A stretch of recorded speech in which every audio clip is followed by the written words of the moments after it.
Venezia, cala la nebbia all'improvviso, la prima della stagione, i trasporti in centro storico ne risentono. Corse di vaporetti saltati dal lido, qualche mezzo che ha dovuto mettersi sulla scia di altre imbarcazioni per trovare la rotta in mezzo alla nebbia fitta. Salta anche la corsa il Ferry Lido dopo aver caricato decine di automobili che successivamente hanno intasato la viabilità dell'isola cercando di effettuare la retromarcia per scendere dall'imbarcazione. Le cose non vanno. A dirlo con forza è Giampiero Antonini, del sindacato USB ACTV.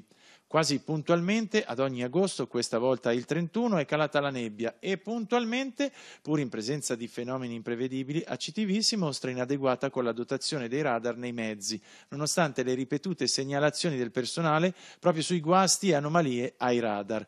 Così oggi siamo a dover segnalare disfunzioni al servizio con corse saltate e deviazioni di linee per il Canal Grande alle 7:40.